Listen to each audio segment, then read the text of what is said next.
Invitamos en este momento al doctor Lucas Minning, quien nos visita desde España para compartir su conferencia. Importancia del tratamiento multidisciplinar en cáncer ginecológico. El doctor Lucas Minning es ginecólogo, oncólogo y doctor en medicina en la unidad de cáncer ginecológico y cirugía de alta complejidad. IMED Hospitales Valencia, España, especialista en el tratamiento quirúrgico del cáncer de ovario con carcinomatosis, especialista en cirugía laparoscópica mini-invasiva del cáncer ginecológico. El doctor viene desde España y lo recibimos con un fuerte aplauso. Gracias, doctor Minning, por venir.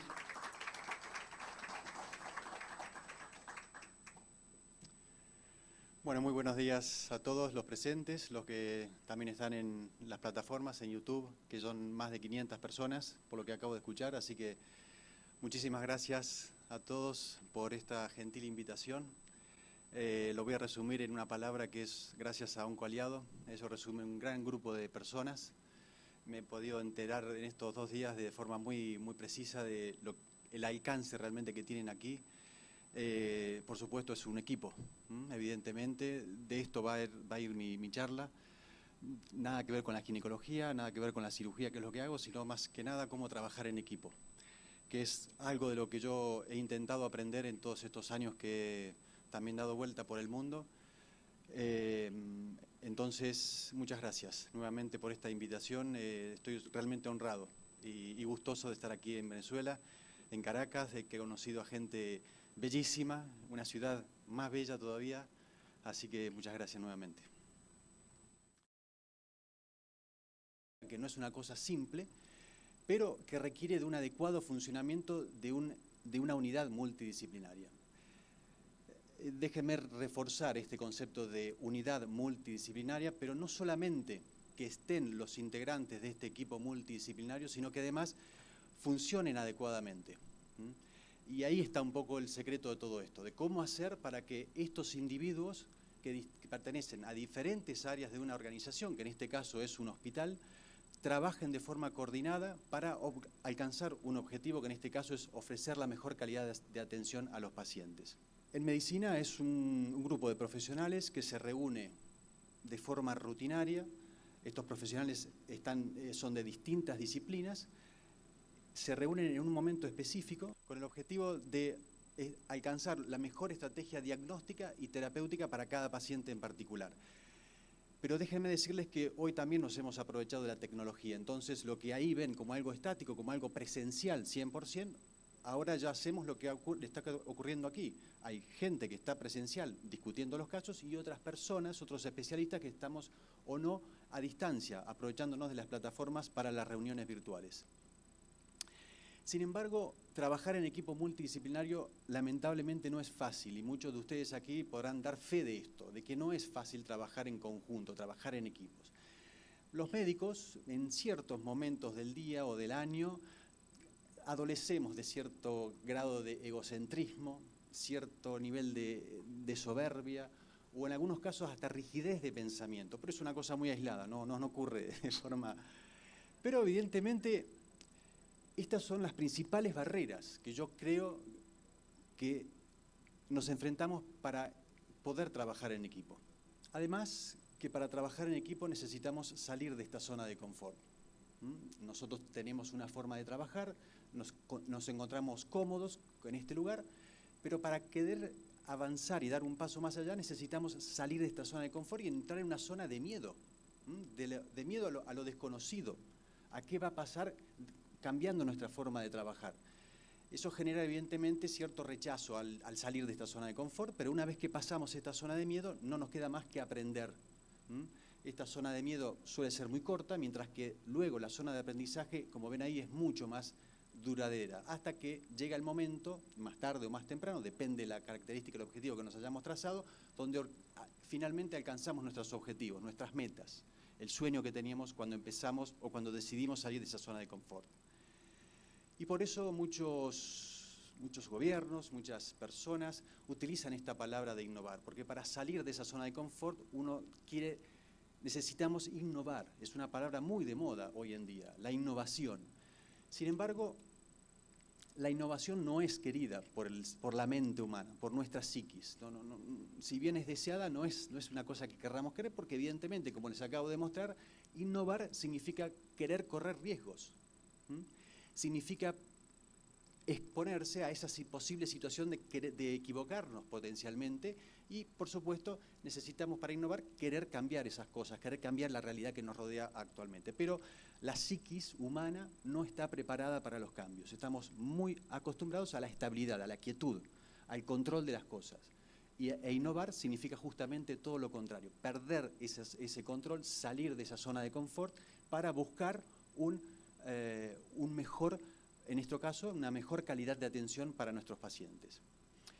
Nicolás Negroponte es un científico americano muy famoso que fue uno de los principales impulsores en el mundo hace ya muchos años de una computadora para cada niño. Hace ya casi 20 años de todo esto, con el objetivo de intentar disminuir esa brecha tecnológica que ocurría entre los países más desarrollados y en los países menos desarrollados. Nicolás Negroponte dice que para querer innovar, lo primero que tenemos que hacer es juntar diferentes puntos de vista. Y en este sentido dice que las comunidades multiétnicas son mucho más propensas al cambio y a innovar, porque cada uno justamente en esta multietnicidad aporta diferentes perspectivas ante una situación en particular. Y por otro lado, las comunidades uniétnicas son menos tendientes al cambio y a salir de esa zona de confort. También dice que es importante para innovar escuchar a los jóvenes. Yo ya me siento fuera de esta categoría, pero sí es verdad que los jóvenes, por una cuestión de más audacia, de más perspicacia y demás, tienden a tener ideas mucho más innovadoras. Sin ir más lejos, nuestros móviles, nuestras redes sociales, no fueron creadas por personas de 60 o 70 años. Todo lo contrario, las empresas más valoradas en el mundo hoy en día son, por el contrario, creadas por personas jóvenes y de extrema juventud, por otro lado.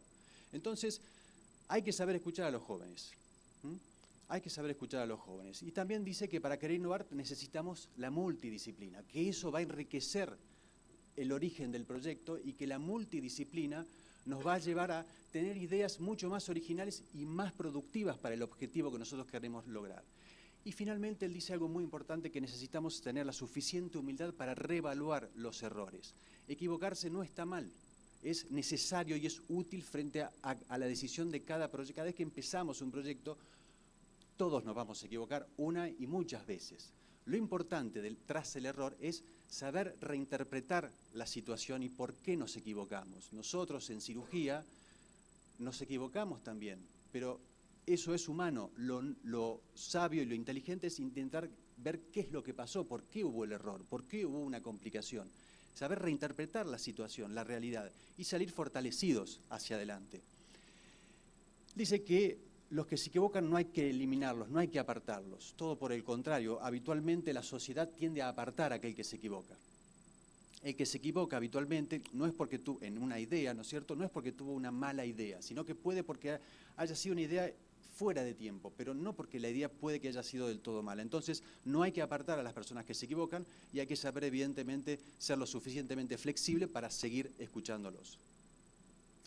Es importante, evidentemente, trabajar en equipos multidisciplinarios en medicina, y yo creo que a día de hoy, en cualquier ámbito de trabajo, los equipos multidisciplinarios son importantes porque nos incrementan la calidad de atención. Acabamos de escuchar la excelentísima presentación del doctor Héctor Soto, que nos confirma de que evidentemente para hacer una medicina de altísimo nivel como la que nos acabó de presentar, necesitamos, por supuesto, trabajar en equipo. Él solo no va a llegar a ninguna parte, ningún ser humano en este planeta. Por el contrario, los equipos multidisciplinarios son aquellos que nos van a dar esa ventaja de extender la visión de nuestro proyecto y, en consecuencia, darle una mayor calidad asistencial a nuestros pacientes. Podemos mejorar también la comunicación entre médico y paciente y, evidentemente, pero existen requisitos para implementar esta unidad multidisciplinaria. Yo creo que esto es una de las partes más importantes y es contar con un adecuado apoyo institucional.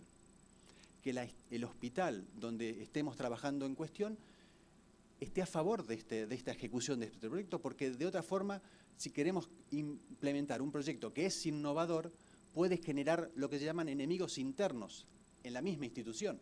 Por ejemplo, si yo quiero crear un comité de tumores multidisciplinario de ginecología, puede que personas, los urólogos, quien sea, digan, ¿por qué? Entonces empiezan a poner problemas. Entonces, esos enemigos internos, que pueden ser más o menos duraderos o no, se pueden neutralizar rápidamente si hay un apoyo institucional. Eso es muy importante, y también es importante no implementarlo fuera de tiempo. Si la institución no está de acuerdo, no vamos a llegar prácticamente a ningún lugar.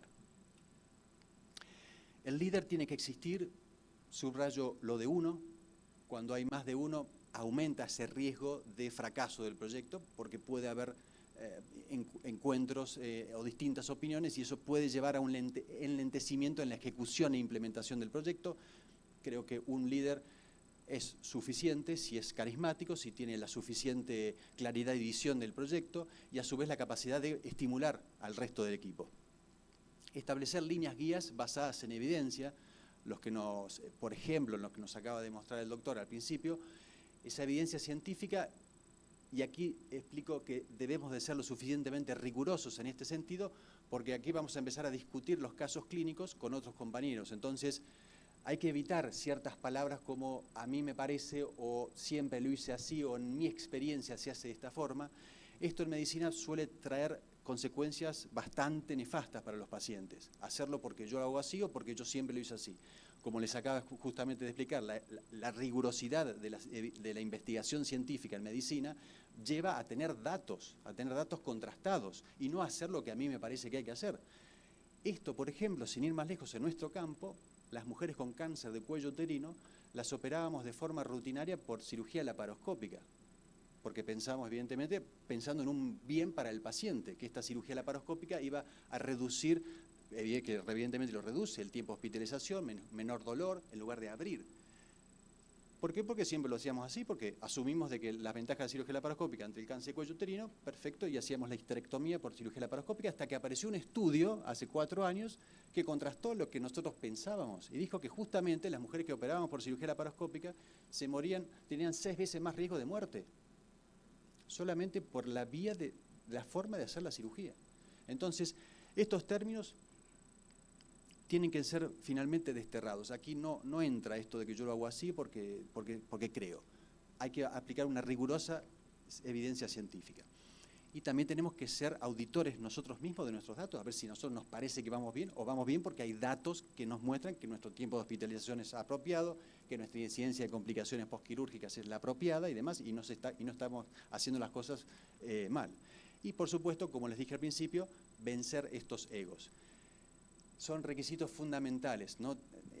Dejarlo el ego afuera de la sala de reuniones, entrar con una mente de principiante, esto que dicen los que hacen mindfulness, o lo que hacíamos a veces. Bueno, necesitamos establecer un plan de ejecución para trabajar en equipos multidisciplinares, y aquí me gustaría hablarles de Edward Deming. Edward Deming fue también un estadístico estadounidense, un profesor universitario también muy famoso, que hablaba de la mejora continua de la calidad. Es decir, que fue uno de los principales promotores del crecimiento, del resurgimiento de Japón después de la Segunda Guerra Mundial, a propósito.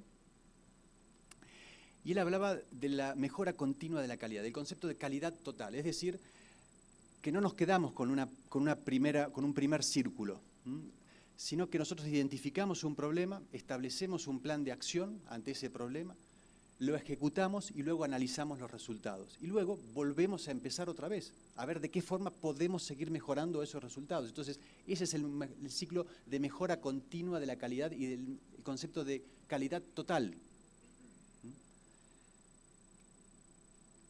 Bajo ese concepto establecemos proyectos. Este es nuestro proyecto en nuestro hospital, desde las lesiones premalignas en ginecología, en el cuello uterino, hasta los cuidados paliativos. Es un proyecto muy ambicioso, pasando por la aplicación de cirugías mini-invasivas en cáncer ginecológico, cirugías avanzadas en cáncer de ovario en estadios avanzados, cirugías de alta complejidad en patologías benignas, bueno, y estudios del ganglio centinela en mujeres con cáncer ginecológico. Tenemos que ser metódicos y hacer una adecuada organización interna, y esto significa que ante el diagnóstico de cada uno de los pacientes, en nuestro caso cánceres ginecológicos, pero ante el diagnóstico, tienen que seguir toda la misma ruta de diagnóstico y tratamiento y no dispersarse, es decir, no que un día lo trate un ginecólogo y que otro día lo trate un cirujano y que otro día lo trate, sino que seguir una misma hoja de ruta ante todos los mismos pacientes. Distinto a lo que a mí en lo personal me tocó ver, que venía el paciente, yo ginecólogo le decía, hay que hacer tal cosa, vaya a ver al radiólogo, al radioterapeuta a ver qué hay que hacer y después vaya a ver al oncólogo a ver qué hay que hacer. Entonces venía el paciente diciendo, me suicido. Me suicido porque, claro, escucha, el A, B y C no sabe qué hacer y él tiene que tomar la decisión. Entonces, claro, toda esa discusión está aquí, está en el comité de tumores. Nosotros discutimos y nosotros le transmitimos un único mensaje, mejor calidad de atención para los pacientes. Entonces, esta es más o menos nuestra forma de trabajar, que recibimos al paciente, hacemos medidas diagnósticas en caso que sea necesario, los presentamos en el comité multidisciplinar de tumores. De ahí puede ser que se necesiten más medidas diagnósticas, puede ser que se necesite ya directamente un tratamiento quirúrgico, radioterapia, ensayos clínicos, moleculares o cuidados paliativos. Si se necesita, hay una nueva medida diagnóstica, se vuelve a presentar en el comité de tumores, como así también después de un tratamiento, porque viene un paciente con una sospecha, por ejemplo, de un cáncer de cuello uterino, decidimos que hay que operarlo, se opera y después tenemos que ver si el paciente necesita o no algún tipo de tratamiento posterior. Entonces, todo eso, todas esas decisiones se toman en un comité de tumores y se deja escrito adecuadamente en la historia clínica del paciente. Todo esto sin alargar significativamente los tiempos. Este es otro control de calidad. Cuánto pasa desde que viene la paciente hasta que se presenta el caso en el comité de tumores y cuánto pasa de que se presenta el caso en el comité hasta que recibe el tratamiento. Tenemos que optimizar esos tiempos y para eso tenemos que trabajar coordinadamente con otras áreas de la institución, en este caso de un hospital. Solamente esto me permití traer específicamente en cáncer ginecológico para utilizarlo a modo de ejemplo, pero ya les digo que esto es algo totalmente extrapolable a prácticamente la totalidad de los cánceres que afectan al ser humano. En el caso del cáncer ginecológico y específicamente en el cáncer de ovario, fíjense que solamente con el solo hecho de que los pacientes se traten en unidades multidisciplinarias, reciben una mejor calidad de cirugía, una mejor indicación de los esquemas de quimioterapia, en consecuencia aumentan estadísticamente el tiempo de supervivencia, tienen oportunidad de participar en los ensayos clínicos y en definitiva lo que hacen es recibir una atención integral e individualizada de su problema, de su cáncer. En nuestro caso es el cáncer de ovario avanzado, que es el cáncer todavía más complejo que hay.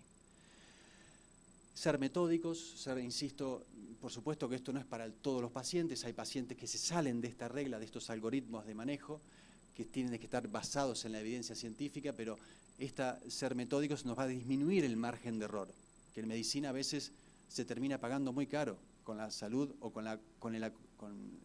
haciendo un tiempo de supervivencia más corto de los pacientes. Entonces, tenemos que ser rígidos en esto, en aplicar la evidencia científica a los pacientes. Y después eso es extrapolable a otras áreas. Dentro del proyecto grande, después tenemos equipos quirúrgicos multidisciplinares. En nuestro caso, la Sociedad Europea de Ginecología Oncológica dice que las mujeres con cáncer de ovario avanzado las deben de operar especialistas que estamos adecuadamente entrenados para hacer esto. A su vez, acredita a centros específicos que cumplen una serie de criterios para poder ejecutar ese tipo de procedimientos y como ven aquí, uno de los puntos más importantes es que esa institución, que el tratamiento haya sido decidido en un comité de tumores. Por eso la importancia de implementar esta unidad multidisciplinaria. Y en la cirugía tampoco estoy yo solo, sino que es un conjunto de profesionales de distintas disciplinas, cirujanos generales, anestesistas, cuidados intensivos, infectólogos, patólogos especializados, enfermeras. Es un equipo quirúrgico multidisciplinar. Ven cómo todo esto se va extrapolando a otras subáreas del proyecto en general. Pero bueno, para no aburrirlos más, quiero terminar con algo muy simple y a modo de resumen, que creo que es complejo el tratamiento del cáncer, evidentemente, pero también creo que hay que enfocarlo desde una perspectiva integral y multidisciplinar. e individualizada, y que no solamente tienen que estar estos protagonistas de diferentes disciplinas, sino que tienen que trabajar adecuadamente, coordinadamente, debajo de un paraguas que se llama un proyecto, que todos estén estimulados, más o menos, porque no hay de todo, pero que estén con el suficiente grado de estímulo para llevar adelante este proyecto y para participar de eso. Déjenme, por favor, repetirle los requisitos: el apoyo institucional, el líder, motivación, las guías y vencer esos egos que tenemos. Y voy a terminar con esto, que para llevar adelante este proyecto no se necesita gran cantidad de dinero, no hay que comprar ningún equipo, no se necesita una gran inversión económica.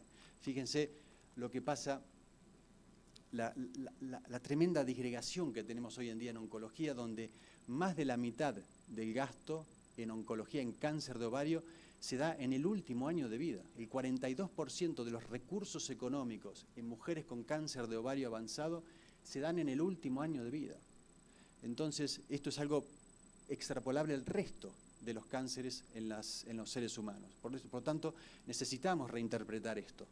A ver si por ahí, tomando medidas anticipadamente, por supuesto, de prevención, pero tomando medidas anticipadamente y ejerciendo acciones antes de que estemos en el último año de vida, con pequeños gestos podemos lograr grandes beneficios.